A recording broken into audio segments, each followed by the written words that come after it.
नमस्कार, news capital express में आपका स्वागत है। रुक करते हैं खास खबर के साथ। मेरी बहनों और भाइयों, कांग्रेस केवल तुष्टीकरण की बात करती है। कांग्रेस की पहचान करप्शन, क्राइम और कमीशन भारतीय जनता पार्टी की पहचान है। Connectivity road, connectivity air, connectivity स्वच्छता भारतीय जनता पार्टी की पहचान है। डेवलपमेंट, विकास। देखिए, कांग्रेस और भारतीय जनता पार्टी की सरकार में अंतर। कांग्रेस की सरकार करप्शन और क्राइम की सरकार, लेकिन भारतीय जनता पार्टी की सरकार ने कर्नाटक में विकास के नए रिकॉर्ड बनाए हैं। डबल इंजन की सरकार कर्नाटक में सिंचाई की व्यवस्था कर रही है। डबल इंजन की सरकार किसानों के कल्याण के काम कर रही है। डबल इंजन की सरकार 80 करोड़ लोगों को फ्री में राशन देने का काम कर रही है। डबल इंजन की सरकार प्रधानमंत्री श्रीमान नरेंद्र मोदी 6,000 रुपये हर साल किसानों को देते हैं, तो बोमई जी की भी 4,000 रुपये हर साल किसानों को खाते में डालते हैं। किसान सम्मान निधि देने का काम करते हैं। मेरे किसान बहनों और भाइयों, जब कांग्रेस की सरकार थी तो इन्होंने किसान सम्मान निधि के नाम तक नहीं भेजे थे ताकि किसानों को पैसा ना मिल सके।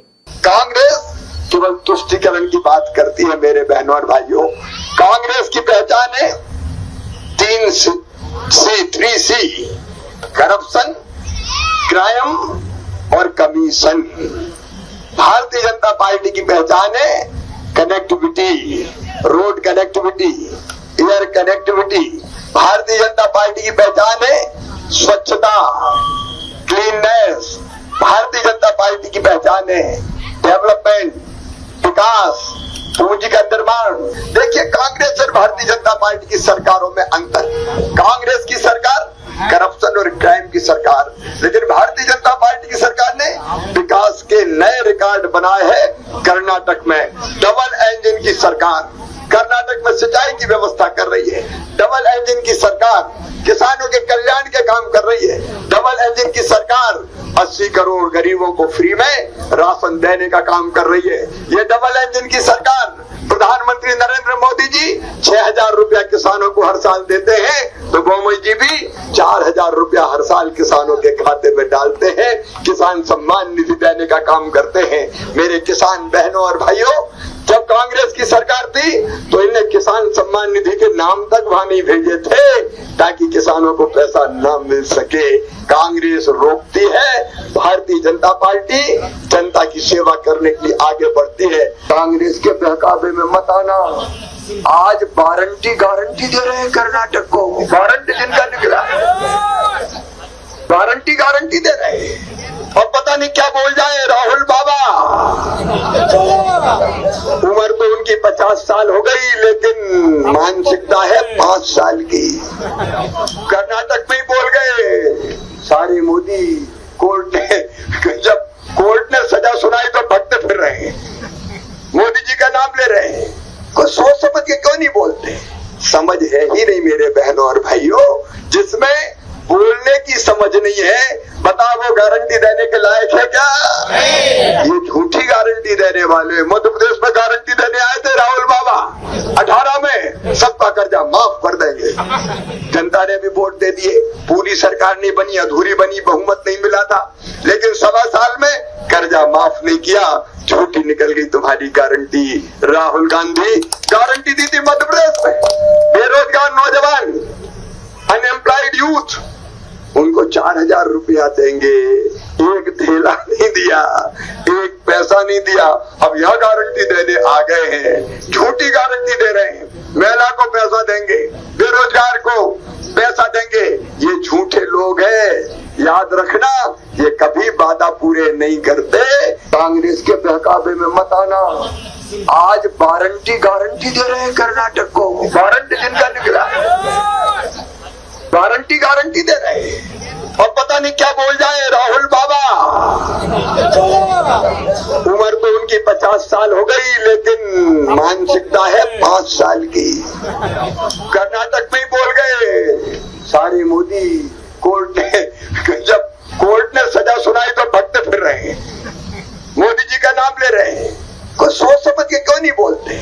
समझ है ही नहीं मेरे बहनों और भाइयों। जिसमें बोलने की समझ नहीं है, बताओ वो गारंटी देने के लायक है क्या? ये झूठी गारंटी देने वाले। मध्य प्रदेश में गारंटी देने आए थे राहुल बाबा, 18 में सबका कर्जा माफ कर देंगे। जनता ने भी वोट दे दिए, पूरी सरकार नहीं बनी, अधूरी बनी, बहुमत नहीं मिला था, लेकिन 1.25 साल में कर्जा माफ नहीं किया, झूठी निकल गई तुम्हारी गारंटी। राहुल गांधी गारंटी दी थी मध्य प्रदेश में, बेरोजगार नौजवान, अनएम्प्लॉयड यूथ, उनको 4,000 रुपया देंगे, एक थैला नहीं दिया, एक पैसा नहीं दिया। अब यह गारंटी देने आ गए हैं, झूठी गारंटी दे रहे हैं, महिला को पैसा देंगे, बेरोजगार को पैसा देंगे। ये झूठे लोग हैं, याद रखना, ये कभी वादा पूरे नहीं करते। कांग्रेस तो खुद भ्रमित है। देखो एक बात मैं कहना चाहता हूँ, महात्मा गांधी जी ने आजादी के बाद कहा था कांग्रेस को भंग कर दो, क्योंकि कांग्रेस देश को आजाद कराने के लिए थी। महात्मा गांधी की बात नेहरू जी ने नहीं मानी, लेकिन राहुल गांधी जी ने महात्मा गांधी जी की बात मानी और संकल्प ले लिया कि वो कांग्रेस को खत्म करके ही छोड़ेंगे। तो कांग्रेस धीरे धीरे सारे देश से खत्म हो रही है, कहीं कोई अस्तित्व कांग्रेस का रह नहीं गया है। देखिए कांग्रेस और भारतीय जनता पार्टी की सरकारों में अंतर, कांग्रेस की सरकार करप्शन और क्राइम की सरकार, लेकिन भारतीय जनता पार्टी की सरकार ने विकास के नए रिकॉर्ड बनाए हैं। कर्नाटक में डबल इंजन की सरकार, कर्नाटक में सिंचाई की व्यवस्था कर रही है, डबल इंजन की सरकार किसानों के कल्याण के काम कर रही है, डबल इंजन की सरकार 80 करोड़ गरीबों को फ्री में राशन देने का काम कर रही है। ये डबल इंजन की सरकार प्रधानमंत्री नरेंद्र मोदी जी 6,000 रुपया किसानों को हर साल देते हैं, तो गोमई जी भी 4,000 रुपया हर साल किसानों के खाते में डालते हैं, किसान सम्मान निधि देने का काम करते हैं। मेरे किसान बहनों और भाइयों, जब कांग्रेस की सरकार थी तो इन्हें किसान सम्मान निधि के नाम तक वहां नहीं भेजे थे ताकि किसानों को पैसा न मिल सके। कांग्रेस रोकती है, भारतीय जनता पार्टी जनता की सेवा करने के लिए आगे बढ़ती है। जबलपुर में पीडब्ल्यूडी के राष्ट्रीय राजमार्ग के कार्यपालन यंत्री को रुद्रम सेवा संघ के पदाधिकारियों के द्वारा एक ज्ञापन सौंपा गया, जिसमें राष्ट्रीय राजमार्ग के अधिकारियों के भ्रष्टाचार को लेकर कार्यपालन अधिकारी को अवगत कराया गया। वहीं संघ के द्वारा राष्ट्रीय राजमार्ग के अधिकारियों के भ्रष्टाचार को लेकर जमकर नारेबाजी की गई। वहीं संघ के पदाधिकारियों का कहना है कि अमरकंटक से लेकर जबलपुर तक राष्ट्रीय राजमार्ग का कार्य चल रहा है, जिसको लेकर लगातार राष्ट्रीय राजमार्ग के अधिकारियों के द्वारा भ्रष्टाचार किया जा रहा है, जिसको लेकर संघ के द्वारा कई बार ज्ञापन दिया जा चुका है।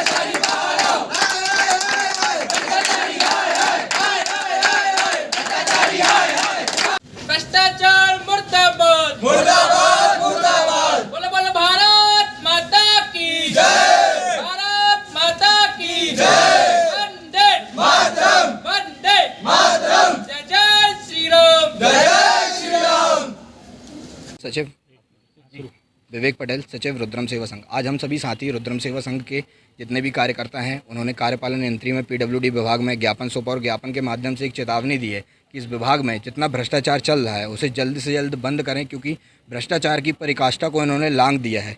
और लोक निर्माण विभाग, जो मुझे लगता है लोक निर्माण विभाग राष्ट्रीय राजमार्ग का नाम बदलकर भ्रष्टाचार कार्यालय रख देना चाहिए, कि जो भ्रष्टाचार यहाँ व्याप्त है पूरा अमरकंटक से लेकर जबलपुर तक का क्षेत्र है, नर्मदा तीर्थ परिक्रमा के नाम से जाना जाता है। बहुत परिक्रमावासी आते हैं, करते हैं, परिक्रमा करने के लिए यहाँ पे आते हैं, और इसी रूट पे पूरा इन्होंने जो भ्रष्टाचार फैलाया हुआ है उसके पूरे सबूत हमारे पास हैं, सभी चीज़ें हैं, बहुत सारी फ़ोटोज़ हैं, वीडियोज़ हैं।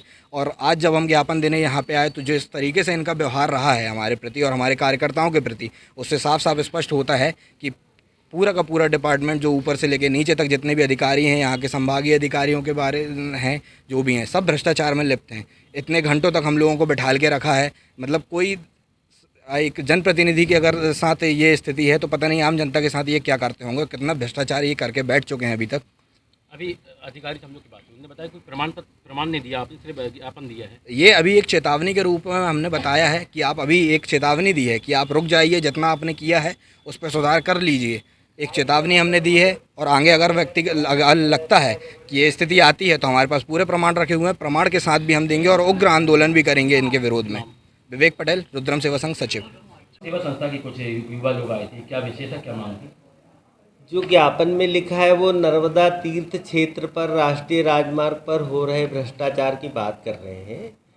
हमारा जबलपुर से लेकर अमरकंटक तक रोड है जिस पे अभी भारत शासन से स्वीकृति प्राप्त हुई है। अभी सब निविदा प्रक्रिया चल रही है। एक ही काम भर अभी हमारा चालू हुआ, वो भी 15 तारीख से चालू किया, 15 मार्च से। तो जब हम कोई काम ही नहीं कर रहे तो भ्रष्टाचार हमारी तो समझ से परे है और कोई प्रमाण है नहीं। इसके साथ मुख्य अभियंता को ज्ञापन दिया है, कापी हमको है नहीं, कोई प्रमाण साथ में संलग्न नहीं है। देखते हैं, हम इसको भेज देते हैं, हमारे मुख्य अभियंता आगे की कार्रवाई करेंगे। अगर कोई प्रमाण देते तो उस पर कार्रवाई की जाए। बिल्कुल करेंगे साहब, अरे भ्रष्टाचार कोई बात ही नहीं, तो इनके द्वारा ये बताया कि 1 साल पहले टेंडर कुछ हुआ था, उसके बाद लगातार लोगों से बदलता रहा यहाँ पे, 15 दिन पहले फिर टेंडर हुआ। बात ऐसी नहीं है साहब। एक ठेकेदार है हमारे पास जिनको हमने काम दिया था, उन्होंने समय सीमा में काम नहीं किया। हमको अधिकार है, उनको हमने नोटिस दिया, विधिवत अनुबंध के अनुसार हमने उनका टेंडर समाप्त कर दिया। तो हम उस काम को करने के लिए दूसरा टेंडर तो लगाएंगे ना। दूसरा टेंडर लगा के हमने इस मुख्य अभियंता को भेज दिया। हम तो स्वीकृत करते नहीं है, मुख्य अभियंता से स्वीकृत होगा तो काम कराएंगे। सामने बरसात है, पुल का काम है, हमको तो बरसात के पहले पुल बनाना नहीं, हमारा राष्ट्रीय राजमार्ग बंद हो जाएगा। उस ठेकेदार ने 3.5 महीने, कुल 6 महीने में से 3.5 महीने में मुख्य काम, मूल काम छोड़ के सिर्फ डायवर्सन का काम भर किया। तो उससे कहाँ भ्रष्टाचार होगा साहब। हमको तो काम समय सीमा में बरसात के पहले करना था, तो हमारे को जो पावर है उसके तहत हमने कार्रवाई की। कोई हमने ऐसा काम किसी के प्रति कोई दुर्भावना से तो किया नहीं। हमको तो अपना काम कराना है, तो हमने कार्रवाई की। विजय कुमार खंडेलवाल, कार्यपालन यंत्री, राष्ट्रीय राजमार्ग। बरखेड़ा पचानी का नाम लाल बहादुर शास्त्री करने पर मंत्री सारंग का बयान। मंत्री सारंग ने कहा, नाम बदलने की प्रक्रिया को किसने धर्म से या वर्ग विशेष से जोड़कर ना देखे। जो गुलामी के प्रतीक हैं, जो गुलामी की याद दिलाते हैं, उनके नाम परिवर्तित होना ही चाहिए। भोपाल के बरखेड़ा पठानी का नाम लाल बहादुर शास्त्री के नाम पर रखा गया है। शास्त्री ने देश की एकता, अखंडता और आजादी के लिए लड़ाई लड़ी थी। शास्त्री ने देश की आजादी के बाद प्रधानमंत्री के रूप में सुचिता की राजनीति को आगे बढ़ाया था। मुगलों ने आकर जगदीशपुर का नाम बदलकर इस्लाम नगर कर दिया था। हमने उसका नाम दोबारा जगदीशपुर करने का काम किया है। मुगलों ने हिंदुस्तान को केवल भौतिक रूप से ही गुलाम नहीं बनाया था, बल्कि मानसिक रूप से भी गुलाम बनाना चाहते हैं। मुगलों ने इतिहास को तोड़ना मरोड़ना चाहा। भोपाल राजा भोज और रानी कमलापति का था, ना कि मुगलों का। क्या पता क्या होगा है कि आप लोग जब बीजेपी की सरकार में यूपी में बड़े नाम बदले जा रहे थे, मध्य प्रदेश में भी अब नाम बदल रहा है। भोपाल देखिए, इसको हम किसी धर्म से या किसी वर्ग विशेष से जोड़कर ना देखें। वो जो गुलामी के प्रतीक हैं, वो जो हमें गुलामी की याद दिलाते हैं, उनका नाम परिवर्तित होना ही चाहिए और ये जनता की मांग है। बरखेड़ा पठानी का नाम आज लाल बहादुर शास्त्री जी के नाम पर रखा गया। वो लाल बहादुर शास्त्री जी जिन्होंने इस देश की एकता, अखंडता के लिए, इस देश की आज़ादी के लिए और इस देश की आज़ादी के बाद प्रधानमंत्री के रूप में शुचिता की राजनीति को आगे बढ़ाया। वो नाम जो हमें गुलामी की याद दिलाते हैं वो बदलना चाहिए, इसमें कहीं कोई गलती नहीं है। जगदीशपुर नाम था इस्लाम नगर का, मुगलों ने आकर जगदीशपुर का नाम बदलकर इस्लाम नगर किया। अब हमने उसको फिर से जगदीशपुर किया है। मुगलों ने केवल भौतिक रूप से ही हिंदुस्तान को गुलाम नहीं बनाया, वो मानसिक रूप से भी गुलाम बनाना चाहते थे। उन्होंने इतिहास को तोड़ा मरोड़ा। ये भोपाल राजा भोज का और रानी कमलापति का था, ये भोपाल मुगलों का नहीं था, क्योंकि इतिहास को तोड़ा मरोड़ा गया। और इसलिए उस इतिहास को ठीक करना और आगे आने वाली पीढ़ी को सही जानकारी देना, ये हमारा दायित्व है, हमारा कर्तव्य है, वो काम हम कर रहे हैं। तो अब लगातार मांग ये भी उठ रही है कि भोपाल का नाम भी बदला जाए। अब कई नेता शादी देखिए, पहले से ये बात, सबसे पहले मैंने ही ये मांग उठाई थी कि भोपाल का नाम भोजपाल किया जाए, परंतु कांग्रेस की सरकार ने इसको रिजेक्ट कर दिया था। हम निश्चित रूप से आगे आने वाले समय में यदि ऐसी मांग आएगी तो उस पर विचार करेंगे। मीडिया विभाग के अध्यक्ष के मिश्रा और उपाध्यक्ष संतोष सिंह गौतम की संयुक्त पत्रकार वार्ता। भाजपा नेत्री और पूर्व मंत्री रंजना बघेल के आतंक से भयभीत निर्वासित जीवन जीने को मजबूर है। सामाजिक कार्यकर्ता और विरोधी पर जानलेवा हमले के बाद अपने गुर्गों को संरक्षण देने के साथ ही अगला टारगेट भी देते हैं। रंजना बघेल सामाजिक कार्यकर्ता राजू पवार पर हुए जानलेवा हमले के आरोपियों पर 1 वर्ष बीत जाने के बाद भी नहीं हुई है कोई कठोर कार्रवाई। आरोपियों के साथ ही रंजना बघेल पर भी षड्यंत्र में शामिल होने का प्रकरण दर्ज हो। रंजना बघेल को अविलंब पार्टी से निष्कासित करे भारतीय जनता पार्टी। कांग्रेस में 26 अप्रैल 2023 पत्रकार बंधुओं को आज इस पत्रकार वार्ता के माध्यम से हम सत्ताधारी भारतीय जनता पार्टी के नेताओं के मदमस्त, अहंकारी, निरंकुश, अत्याचारी, भ्रष्ट, तानाशाही और आपराधिक चरित्र की पोल खोलना चाहते हैं। सत्ता के मद में चूर हैं ये, इतने बेलगाम हो चुके हैं कि अपनी स्वार्थ पूर्ति और अपने काले कर्मों के विरुद्ध आवाज उठाने वालों को ठिकाने लगाने के लिए किसी भी हद तक जा सकते हैं। भाजपा नेताओं पर हमारे आरोप अनर्गल नहीं, आप लोग भी समय समय पर इस प्रकार की खबरें प्रकाशित और प्रसारित करते रहें। आज हम ऐसे ही एक मामले को आपके माध्यम से प्रदेश की जनता के सामने लाना चाहते हैं। मामला प्रदेश सरकार के पूर्व मंत्री व धार जिले की मनावर विधानसभा से भाजपा की पूर्व विधायक रंजना बघेल से जुड़ा हुआ है, जिन्होंने वहीं के स्थानीय सामाजिक कार्यकर्ता राजू पवार पर बेरहमी से जानलेवा हमला कर अपनी दबंगाई, तानाशाही, क्रूरता, दमनकारी चरित्र और आपराधिक मानसिकता का परिचय दिया। देखिए, रंजना बघेल जी मनावर से विधायक रही हैं, मध्य प्रदेश सरकार की पूर्व मंत्री रही हैं। वहाँ एक ऐसा मामला हुआ था कि सामाजिक कार्यकर्ता राजू पवार द्वारा अवैध शराब के खिलाफ शिकायत की गई थी और जैसे ही उच्च अधिकारियों ने वो शिकायत का संज्ञान लेकर थाने पर खबर की तो उसी बीच 13 जनवरी 2022 को राजू पवार पर जानलेवा हमला होता है। कई गुंडे मिलकर राजू पवार को तब तक मारते हैं जब तक उन्हें नहीं लगता कि राजू पवार की मौत हो गई है। इसके बाद राजू पवार जब अस्पताल में उपचाररत थे उसी दौरान उनके खिलाफ एट्रोसिटी एक्ट का मुकदमा दर्ज करवा दिया जाता है स्थानीय निवासी मांगीलाल के माध्यम से और बाद में पता चलता है कि मांगीलाल ने शपथ पत्र देकर कहा कि इसके बारे में मैं अनभिज्ञ था, मैंने ऐसी कोई शिकायत नहीं की, मुझसे खाली कागजों पर हस्ताक्षर करवा लिए गए थे। और इस प्रकार इससे पूरा मामला साफ होता है कि बड़े लोग राजू पवार को मारकर उसे फंसाना चाहते थे और उसके बाद में जब राजू पवार स्वस्थ हुए उन्हें जगह जगह अपनी शिकायतें की। साल भर से ज़्यादा का समय बीत गया है, राजू पवार को न्याय नहीं मिला है। जो हमलावर थे उनको मामूली धाराओं में उन पर केस दर्ज हो गए थे और रंजना बघेल का तो कहीं कोई नाम ही नहीं आया। जबकि आज हमने इस पत्रकार वार्ता के माध्यम से पहले वीडियो दिखाया कि राजू पवार के साथ किस प्रकार की नृशंस मारपीट हुई। हमने वो ऑडियो दिखाया जिसमें जो वहाँ का प्रमुख अपराधी था, प्रमुख जो सरगना था सोमा, उसके साथ रंजना बघेल के क्या संबंध है, रंजना बघेल उनको किस प्रकार से प्रोत्साहित कर रही हैं। वो कह रही हैं कि बहुत अच्छा किया कि दहशत बैठा दी, वो कह रही हैं कि अगला शिकार गोविंद है उसको भी पीटिए। तो कुल मिला के रंजना बघेल की आपराधिक मानसिकता इस ऑडियो के माध्यम से सामने आ रही है और वीडियो में हमने आप लोगों को दिखाया कि किस प्रकार से राजू पवार पर नृशंस हमला हुआ था। आज भी वो बेचारा बेघर बार है, वो घर छोड़कर निर्वासित जीवन जी रहा है और उस पर अभी भी जान का खतरा है। यदि राजू पवार के ऊपर कोई भी कातिलाना हमला होता है उस पर या उसके परिवार के ऊपर या जिसने शपथ पत्र दिया था मांगीलाल के ऊपर, तो इसकी पूरी जवाबदारी रंजना बघेल और उनके गुर्गों पर होनी चाहिए। रंजना बघेल जी जो है वो अवैध शराब का धंधा करा रही है। अवैध शराब जो करते हैं गुंडे, उनको उनका पूरा संरक्षण है जिसका इस ऑडियो के माध्यम से खुलासा हुआ है। आपका नाम और संतोष सिंह गौतम, उपाध्यक्ष मीडिया विभाग, मध्य प्रदेश कांग्रेस कमेटी। मैं रह रहा हूं, विगत 1 वर्ष से मैं सभी लोगों के पास गया पर मेरा न्याय नहीं मिला। आज मुझे के मिश्रा जी और संतोष जी गौतम जी के माध्यम से आपके बीच में आने का सौभाग्य मिला और मैंने आपके बीच में मेरी बात रखी। 11 जनवरी की बता रहे हैं, 13 जनवरी 2022 की घटना है। तो 1 साल में मैं बस कभी आईजी के पास, कभी डीआईजी के पास, कभी डीजीपी के पास, कभी गृह मंत्री जी के पास, तमाम के पास गया। 1 बार नहीं 10-10 बार गया पर मेरी कोई सुनवाई नहीं की। मुझे बोलते हैं कि जिस दिन आप खुद गृह मंत्री बन जाएंगे राजू भाई, उस दिन आप खुद थोड़ा सा इनको पनिशमेंट दे देना, हमारे बस से बाहर है, हम कुछ नहीं कर पाएंगे। ऐसे करके मुझे बस एक झूठी झांसा दे देते हैं।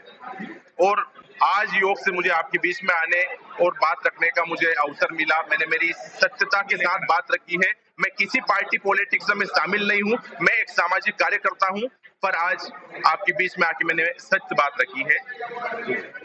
रंजना बघेल जी मनावर से विधायक रही हैं, मध्य प्रदेश सरकार की पूर्व मंत्री रही हैं। वहाँ एक ऐसा मामला हुआ था कि सामाजिक कार्यकर्ता राजू पवार द्वारा अवैध शराब के खिलाफ शिकायत की गई थी और जैसे ही उच्च अधिकारियों ने वो शिकायत का संज्ञान लेकर थाने पर खबर की तो उसी बीच 13 जनवरी 2022 को राजू पवार पर जानलेवा हमला होता है। कई गुंडे मिलकर राजू पवार को तब तक मारते हैं जब तक उन्हें नहीं लगता कि राजू पवार की मौत हो गई है। इसके बाद राजू पवार जब अस्पताल में उपचाररत थे, उसी दौरान उनके खिलाफ एट्रोसिटी एक्ट का मुकदमा दर्ज करवा दिया जाता है स्थानीय निवासी मांगीलाल के माध्यम से। और बाद में पता चलता है कि मांगीलाल ने शपथ पत्र देकर कहा कि इसके बारे में मैं अनभिज्ञ था, मैंने ऐसी कोई शिकायत नहीं की, मुझसे खाली कागजों पर हस्ताक्षर करवा लिए गए थे। और इस प्रकार इससे पूरा मामला साफ होता है कि बड़े लोग राजू पवार को मारकर उसे फंसाना चाहते थे। और उसके बाद में जब राजू पवार स्वस्थ हुए, उन्हें जगह जगह अपनी शिकायतें की। साल भर से ज्यादा का समय बीत गया है, राजू पवार को न्याय नहीं मिला है। जो हमलावर थे उनको मामूली धाराओं में उन पर केस दर्ज हो गए थे और रंजना बघेल का तो कहीं कोई नाम ही नहीं आया। जबकि आज हमने इस पत्रकार वार्ता के माध्यम से पहले वीडियो दिखाया कि राजू पवार के साथ किस प्रकार की नृशंस मारपीट हुई। हमने वो ऑडियो दिखाया जिसमें जो वहाँ का प्रमुख अपराधी था, प्रमुख जो सरगना था सोमा, उसके साथ रंजना बघेल के क्या संबंध है, रंजना बघेल उनको किस प्रकार से प्रोत्साहित कर रही है। वो कह रही है कि बहुत अच्छा किया कि दहशत बैठा दी, वो कह रही है कि अगला शिकार गोविंद है, उसको भी पीटी है। तो कुल मिला के रंजना बघेल की आपराधिक मानसिकता इस ऑडियो के माध्यम से सामने आ रही है। और वीडियो में हमने आप लोगों को दिखाया कि किस प्रकार से राजू पवार पर नृशंस हमला हुआ था। आज भी वो बेचारा बेघर बार है, वो घर छोड़कर निर्वासित जीवन जी रहा है और उस पर अभी भी जान का खतरा है। यदि राजू पवार के ऊपर कोई भी कातिलाना हमला होता है, उस पर या उसके परिवार के ऊपर या जिसने शपथ पत्र दिया था मांगीलाल के ऊपर, तो इसकी पूरी जवाबदारी रंजना बघेल और उनके गुर्गों पर होनी चाहिए। रंजना बघेल की जो है वो अवैध शराब का धंधा कराती है। अवैध शराब जो करते हैं गुंडे, उनको उनका पूरा संरक्षण है, जिसका इस ऑडियो के माध्यम से खुलासा हुआ है। आपका नाम और पद बताइए। संतोष सिंह गौतम, उपाध्यक्ष मीडिया विभाग, मध्य प्रदेश कांग्रेस कमेटी। मैं धार जिले की मनावर तहसील के ग्राम पंचायत निगरनी का निवासी हूं। मेरा नाम राजू पवार है। मैं ऐसे सामाजिक कार्यकर्ता हूं और सामाजिक कार्यकर्ता होने के नाते मेरे गांव और आसपास के जगह पर जहां अवैध शराब और जो गलत गैर कानूनी काम होते हैं, जिसकी मैंने शासन प्रशासन को सूचना दी थी, तो सरकार में शासन प्रशासन में सूचना देने के बाद जब उन्होंने कार्रवाई के निर्देश दिए, तो कुछ भ्रष्ट ऑफिसर जैसे टीआई ब्रजेश मालवी और रंजना जी बघेल, इन्होंने इनके गुंडों से मेरे पर ही हमला करवा दिया। और हमला करवाने के बाद में झूठा एट्रोसिटी एक्ट में प्रकरण दर्ज करवाया गया। तो इसमें जो दोषी हैं ब्रजेश मालवी, टीआई मनावर, रंजना जी बघेल, एसडीओपी धीरज बब्बर, इन लोगों के खिलाफ सरकार इन्हें एसडीओपी और टीआई को नौकरी से बर्खास्त करे, झूठी एफआईआर करवाने के इसमें। और रंजना जी बघेल का पूरा संरक्षण था और उन्होंने हमला करवाया, तो इनके खिलाफ भी प्रकरण दायर करे मध्य प्रदेश सरकार और मुझे सुरक्षा व्यवस्था दी जाए, मुझे और मेरे परिवार को। मेरे साथ कभी भी कुछ भी होता है या मेरे परिवारजन के साथ, उसका संपूर्ण जिम्मेदार जवाबदार रंजना बघेल और सोमा और इनके साथीगण, इनके गुंडे, इनका हाथ रहेगा जब भी मेरे साथ कुछ गलत होता है। जबलपुर में गोंडवाना संयुक्त संगठन ने कलेक्टर को सौंपा ज्ञापन। महापौर की घोषणा के बाद गोंडवाना समाज में आक्रोश, रानीताल चौक का नाम बदले जाने का विरोध।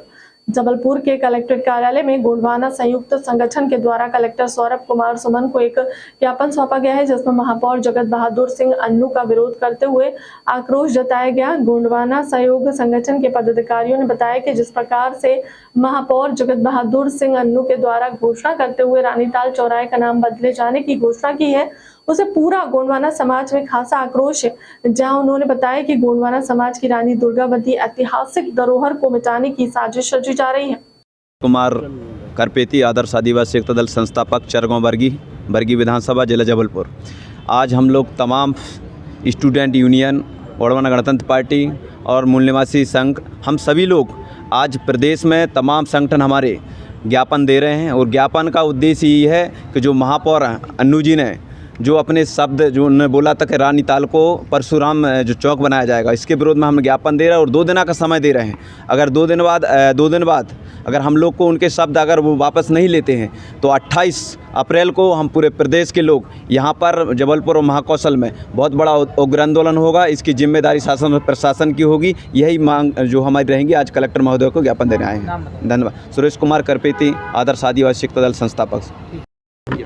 जी, आज हम लोग कलेक्ट्रेट में उपस्थित हुए हैं और माननीय महापौर द्वारा जो निर्णय लिया गया है, हम लोग आप मीडिया के माध्यम से बताना चाहते हैं, उनको ये अवगत कराना चाहते हैं, क्योंकि उनको इतिहास की ठीक से जानकारी नहीं है। गोंडवाना साम्राज्य को ख़त्म करने के लिए मानसिंह, भगवान दास, टोडरमल, बीरबल जैसे लोगों ने गोंडवाना साम्राज्य को ख़त्म किया है और पुनः वही चाल चली जा रही है। ये हम अब सहेंगे नहीं। पूरी आदिवासी और मूल निवासी समाज आक्रोशित है और क्रोधित है। पूरे मध्य प्रदेश में आंदोलन का आगाज करते हैं और ये लड़ाई अब 15 बनाम 85 हो चुकी है, क्योंकि मूल निवासी समाज के साथ जिस प्रकार से अत्याचार अन्याय किया जा रहा है, अब वो बर्दाश्त नहीं किया जाएगा। और पूरी मूल निवासी समाज वहाँ पर, अगर आपने रानी दुर्गावती का स्टैचू नहीं लगाया तो हम सवर्ण समाज के किसी भी पार्टी से अगर प्रत्याशी खड़ा होता है तो उसे वोट डालने के लिए बहिष्कार करेंगे। राधे झारिया, मूल निवासी जनजाति संघ राष्ट्रीय अध्यक्ष। बरगी विधानसभा अंतर्गत सिवनी टोला के ग्रामीण लगातार शराब दुकान को हटाए जाने का विरोध कर रहे हैं। वहीं कार्रवाई न होने पर आज ग्रामीणों ने कलेक्ट्रेट कार्यालय पहुंचकर कलेक्टर सौरभ कुमार सुमन को शराब दुकान हटाने की मांग को लेकर ज्ञापन सौंपा है।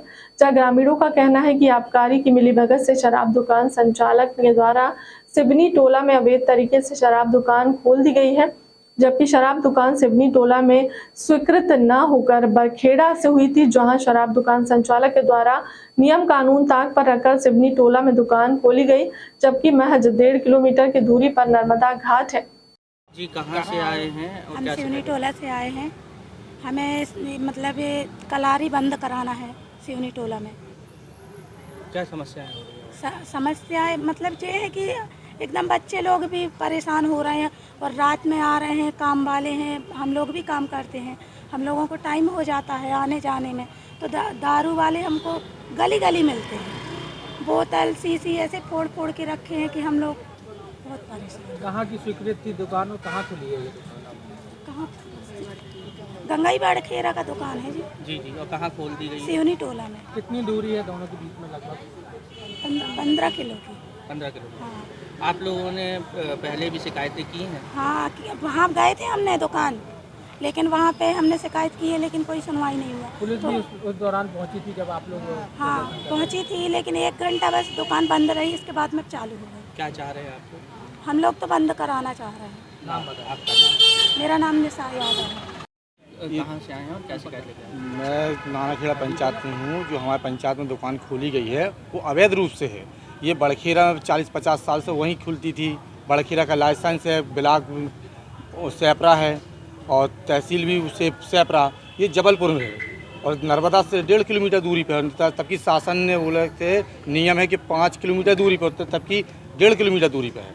यहाँ नर्मदा तट में मंदिर भी हैं और स्कूल भी पास में है, 200 मीटर के अंदर। क्या चाहते हैं आप लोग? हम लोग ये दुकान बंद कराना चाहते हैं, जहाँ खुलती है वहीं पे जाए। अभी क्या समस्या है? अभी समय मतलब ये दारू पी के लोग बहुत परेशान, महिलाओं को निकलना मुश्किल पड़ता है। आप लोग ने विरोध भी किया था, कोई कार्रवाई? हाँ किया था। एक दिन दुकान बंद करा दी गई प्रशासन ने, फिर शाम को फिर चालू खुलवा दी गई। नाम? और ये आबकारी की मिली भगत से है। मेरा नाम दीपक दुबे है। जबलपुर में खनिज विभाग की नाक के नीचे रेत के अवैध उत्खनन का खेल चल रहा है, जिसको लेकर ग्रामीण के द्वारा कई बार खनिज विभाग के अधिकारियों को शिकायत दी गई, पर कार्रवाई नहीं की जा रही है। मामला जबलपुर के बरगी क्षेत्र के केवलारी घाट का है, जहां पोकलेन मशीन के जरिए नदी में से रेत का चल रहा है। वहीं खनिज विभाग के अधिकारियों के संरक्षण में अवैध रेत का उत्खनन चल रहा है। अधिकारियों को मामले को लेकर कई बार शिकायत के बाद भी कार्रवाई नहीं की जा रही है। क्षेत्र ग्रामीणों के द्वारा खनिज विभाग के अधिकारियों का कई बार शिकायत दी गई, कार्रवाई के नाम पर खनिज विभाग के द्वारा किसी भी प्रकार की कार्रवाई नहीं की गई। मैं यहाँ जबलपुर पे सालीवाड़ा बरगी ग्राम पंचायत से हैं।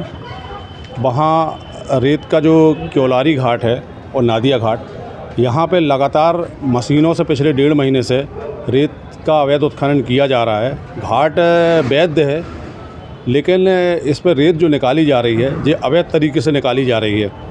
तो ये इतनी गहराई से रेत निकाल रहे हैं कि इन्होंने घाट के अस्तित्व को संकट में डाल दिया है, पूरा घाट ही समाप्त किए दे रहे हैं। इसकी शिकायत हमने स्थानीय थाना प्रभारी से करी, तो थाना प्रभारी का एक्शन सही नहीं है और माइनिंग विभाग से भी हमने करी। ये लोग जब आते हैं वहाँ पे चेक करने के लिए तो सब सूचना जारी कर देते हैं सारे लोग वहाँ से इधर उधर हो जाते हैं और अपनी फॉर्मेलिटी निभा के इन लोग निकल जाते हैं। किस चीज़ से रेत का उत्खनन चलता है वहाँ पर? रेत का उत्खनन इन्होंने 200 चैन वाली मशीनें लगाई हैं। अभी फ़िलहाल 2 मशीनें लगी हुई हैं और जेसीबी लगी हुई है लोडिंग के लिए, और हाईवा जो बिना रॉयल्टी के रेत निकल रही है जी, उसकी कोई जानकारी है ये किसका घाट है, किसको दिया गया है? जी घाट एक तो इनको बरगी से जी शायद बंसिका कंस्ट्रक्शन का घाट है, और इसमें 3-4 नाम समझ में नहीं आता जी किन के उसमें है घाट। तो इन लोग मतलब कि घाट किसको दिए हैं, क्या दिए, कन्फ्यूजन करके रखे हैं। क्या चाह रहे हैं आप और आज कहाँ हैं? और अभी इन्होंने 18-19 तारीख की रात को सीएसपी मैडम ने दबिश दी थी, तो इन्होंने मशीन को पकड़ लिया था घाट पे, और 2-4 हाईवा भी इन्होंने रोक के रखे थे। और थाने की पुलिस, बरगी थाने से और बरगी नगर चौकी से पुलिस लगी रही सुबह 11 बजे तक। 11 बजे के बाद इन्होंने मशीन वगैरह सब छोड़ दी और मामले को रफा दफा कर दिया, जिसकी हम इंक्वायरी भी चाहते हैं। और हम चाहते हैं कि जे अगर मशीनें बाहर नहीं निकाल रहे हैं तो हम इनके विरुद्ध में धरना प्रदर्शन करेंगे और मशीनों को हम बाहर निकलवाना चाहते हैं। आज कहाँ हैं? आज हम कलेक्ट्रेट कार्यालय आए हैं कलेक्टर साहब से जानकारी देने के लिए। इसके बाद भी यदि मामला नहीं रुकता है तब फिर हम अपने स्तर से इस पर करेंगे। आज हमने एनजीटी विभाग में भी कंप्लेंट करी है, एसपी साहब को भी दी है, एसडीएम साहब को भी दिए हैं, सब जगह आज हमने कंप्लेंट करी है। नाम? मैं नीरज उपाध्याय, भारतीय किसान संघ से अध्यक्ष हूँ। छिंदवाड़ा में पूरे मध्य प्रदेश में 6200 किलोमीटर सफर तय करने वाली राहुल कमलनाथ संदेश यात्रा का छिंदवाड़ा आगमन हुआ, जिस यात्रा को पूर्व मुख्यमंत्री कमलनाथ ने भोपाल से हरी झंडी दिखाकर रवाना किया। इस यात्रा का उद्देश्य है कि मध्य प्रदेश के पूर्व मुख्यमंत्री कमलनाथ सरकार से 15 महीने से कम समय में विपरीत परिस्थितियों में उन्होंने जनाब किसान मजदूर के हितों में काम किया है, जिन कामों से भारतीय जनता पार्टी प्रभाकर एक जनहित में काम करने वाली सरकार को गिरा दिया। इसलिए आम जनता के पास में उनको कामों को लेकर जा रहे हैं, बताने का प्रयास कर रहे हैं। आज देश और संविधान बचाने की जरूरत है। आज भारतीय जनता पार्टी जिस प्रकार हावी हो गई है, इसके खिलाफ लड़कर के संविधान, देश और नौजवान को बचाने की जरूरत है।